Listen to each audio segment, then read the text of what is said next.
Welcome to another episode on Affairs of the Heart, where we deal with the issues of the heart. And yes, y'all, it's still your homeboy, The Wise. And with me is a lovely, beautiful. I'm blushing. What can I use to describe you again? Beautiful is okay.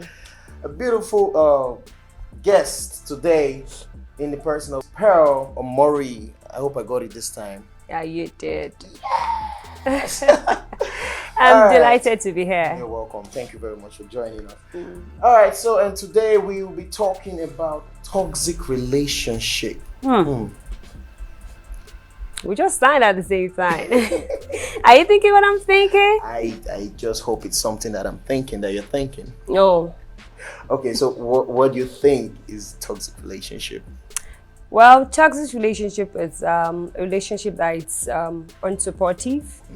That it's definitely there's always a form of abuse, and a relationship that actually belittles you, doesn't make you be the best version of yourself, irrespective of who you're with, where you are, and irrespective of the type of relationship, be platonic or emotional. So that's a toxic relationship. So if you're in a relationship or you're in a place where you're not free, you're not yourself. Yeah, you're not the best version of yourself. You're not appreciated. Your value is not appreciated. You're in a toxic environment, therefore in a toxic relationship with the persons in that environment. Yeah, well, I read somewhere, it also says that toxic relationship, it's like, how will I put it now, characterized by the behaviors of the acts of the toxic partners. That's people that you're with and all those things. So they can affect you emotionally or physically, though. Yes. Emotionally, physically, financially, what have you. You said financially, wow. Yes, people can be abused financially. Everybody just talk about the physical abuse, which is like, hey, she hits me, she abused me, what have you. Yeah, but people can actually manipulate you. Oh, okay. And abuse you financially. Like you see some men, they do not allow their women to work out of insecurity. And some ladies too do not have financial freedom due to one or two stuffs. You know, when somebody is always giving you, and the person has constrained everything or source of resources of you actually making money for yourself, that's somebody manipulating you. So if you don't act according to where the person wants, definitely the person will not going to give you what you want. Yes. You understand? So now that person is manipulating you financially. To the extent they tell you how to spend your money, they tell you how much they have, even if it's like you need it for something very important, but if they don't see the reason you need that money for is reasonable enough, they won't give you. Okay, but I still feel, okay, you said if they don't see a valuable reason, what if a situation where it's like the person just feels like, okay, this reason that you have is not to me. Like probably you could just be there and you just need like 10,000 out of the 200K that you guys have saved together for just a little health issue that you want to just attend to, maybe to buy drugs and stuff. We can also say that's also on. Yeah, that's the person manipulating. Even if the person knows you need that money. Now let's use this recent case of the late singer Osinachi Wanchuku. You imagine she was the one making the money, but the husband was in charge of the finances. He was the one that determines how the finances actually goes round, what we should spend money on. Perhaps he's spending much of the money, but the person who is actually making that money do not have access to it. So financially, he has actually incapacitated her, controlled her. So now she doesn't even have, perhaps I'm not sure he controls her account, but I've closed her personal account, yes, and put it in a joint account, or perhaps his own personal account, and say, when you need money for anything, you let me know, I will give it to you. Even if the reason is valuable and is tangible, like, hey, she really needs this money. But if it's the greedy or the wicked type, and the very manipulative type too, he would give her the money. Yeah, but here, they're manipulative type, wicked type. So that means there are different types of toxic partners. Yes, there are different types of toxic partners. Okay, right. You have the very manipulative, and you have the insensitive, or the one that tends to do not care. You know, the type of relationship you are in, you know, when it comes to toxicity, everybody talks about, oh, he abuses you physically, oh, you should just let go. It's not just that. There are some that are very manipulative. Where are you? Who are you with? Why are you wearing this? How did you get this? You know, they tend to control everything around you. I'm not comfortable with this person, let them go. I'm not comfortable with that person, let them go. I don't like the way you work. I don't like your office environment. Why would you dress to the office like this? Why would your boss call you by this time of the night? Yes, there are rules to society things, but the person want to control everything around you. Don't visit your mom often. I don't like this, your set of friends. No, I don't want you to talk to this person. You're looking this loud. You're too this. You can't wear this. You can't wear that. Anywhere you're going to, you have to tell me. You need to get an express permission from me. Those are like the controllers. Yeah, the controllers. They just want to be in control of your life. You know, you buy something, you didn't tell me you were going to buy this stuff. Instead of just having a polite manner, they turn it to quarrel and start quarreling with you. How did you get the money to buy? Even if they know you're capable of making that money, but they still just want to control everything around you. Like there's a saying that African adage that say, if the devil wants to deal with you, he will remove you from the midst of your supporters. Yeah, that's true. That's actually true. Well, let's not shake that table, because I was about going somewhere, but I said no, I can't do that. Okay, we can also say still on these types of toxic partners. Yes. All right, we have some that we can call the belittlers. Anything you do is not enough. Exactly. Look at your mates. You just know. They always compare you to everybody. You can't even cook delicious meals. If you see Mrs. A, the husband is always licking it from the elbow down. They will compare you now. You don't even dress fine, or you overdress. You know that women, they are very modest. They always tend to find a fault or something. Anything. To belittle your self-esteem. And once they control this thing called your mind, it's over. It's over. Then we still have some the bad temper. Those ones tend to be violent. Any little thing, they will just see. Any little thing is like this. Any little thing is like this, and they will say she's very stubborn. You know, she's very stubborn. She talks to me rudely. She doesn't listen to me. You know, they use that version of treating you like a child. They don't feel you responsible enough. They don't even see you as an adult. They see you as their pet, as a toy.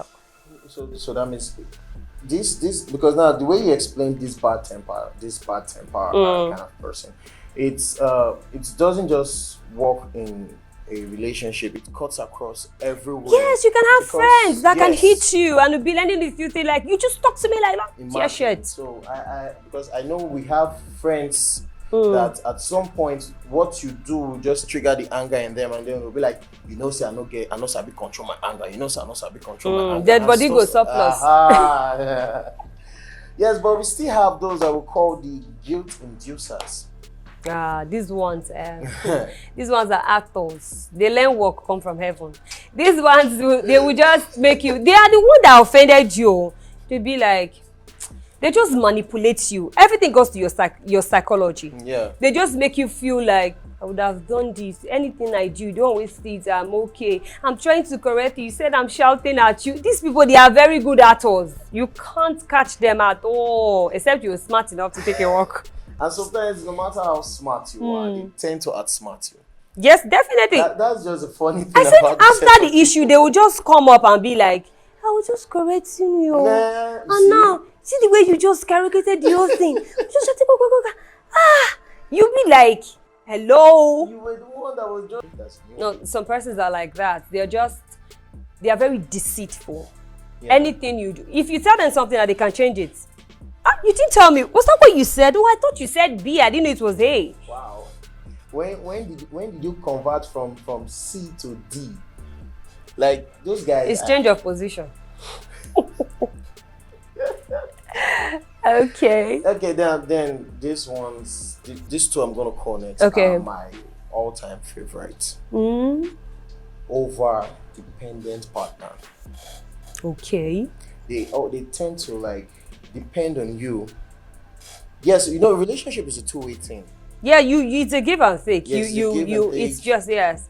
Yes, but you know, there's some people that just tend to like, okay, like for example now, we need fridge in the house, right? Yeah. We both know we need fridge in the house.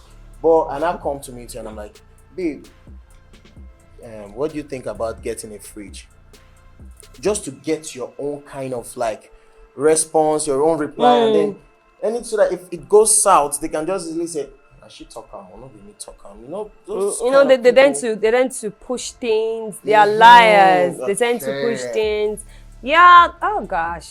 Be serious, relationship is not easy. Sometimes it's not really about somebody you've even gotten married to. It might just be friends, by people Yes. you're still dating. You know, I will keep telling people before you say, I want to get into a relationship with this person. I love this girl. I love her shape. I like this guy. I like the biceps. I like the hairline. I like his height. I like his smile. I like what have you. But you have to check character. You know, there are little things before, that's it. Before you get into, before you know this person you're getting into this relationship with, before you can call this person my friend, you should have seen hints of the type of toxicity that this person can actually portray in the long run. Especially someone that has a hot temper that can't control the temper. Definitely, this person can be abusive physically. On the long run. On the long run, if you're this person, he or she is just your friend, or you're still trying to get to know yourselves, you're always lying. You're always changing words. You say something like, I thought you said you were going to the mall. I didn't know you said we're going to the cinema. You know, they just manipulate you, and these are things you should put on a trial mode. Not, oh, he loves me, I like him, he's cute, he's my type, he has the hairline, the biceps is tall, pink lips, she has the accent, books, and what have you. You know? Why are you laughing? Yeah, but that's actually true, because I do have some folks back home that tend to be like, oh, she all I just need is just a big and a That's the physical attraction will blind them, and not forget that you have to check the character. And we start portraying stuff, you'll be like, never knew she was like this, because it was there. But the beauty blinded you. Yes. The bad character of this guy was there, that is abusive or whatever. But the love for the airline or the biceps and the height blinded you. We the way we're looking at this thing, we're moving between toxic relationship and abusive relationship. A toxic relationship is also abusive. It's just that when it talks about abuse, people can be abused emotionally. That's when psychological, the person tends to control you, tends to say stuff to bring you down. Just like you said, that type of partner that belittles you, always compare you to people. You don't dress well, you don't do this. Look at the way you just spoke out that. I feel so embarrassed. You know, these people cannot support you in any way. Instead of them to support you, they will criticize you. Of which every relationship, you are meant to date your friend, a supportive partner. You understand? Even if it's sport, even if he or she does not like, she doesn't like your sport, especially we ladies, most of us, we don't even know, most of us, I won't say most. I see her friends who have interest in football due to their boyfriend, and like, okay, he's a fan of this club, I have to support this club, I have to get the jersey, I have to see to watch and all that. That's a supportive partners. And two people can be abused financially, like I told you, restraining your financial capabilities. You can't work. Please, I'm not saying it is wrong for you to be loyal to your partner. It is not wrong. But check if you're able to be the best version of yourself. In the process of this person keep wanting for you and dictating for you. True. So I think at one point in every relationship, based on what we said just now, in every relationship, we need to find that thin line between doing what your partner says and doing what will be comfortable for you to make you happy. Yes. You understand? Because it's not everything that your partner says that will be comfortable for you.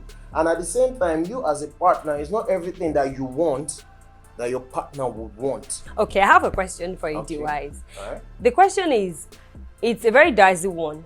And I got into a conversation with someone. The person was like, if you love someone, you will change for the person. And another saying said, if someone loves you, they will love you for who you are.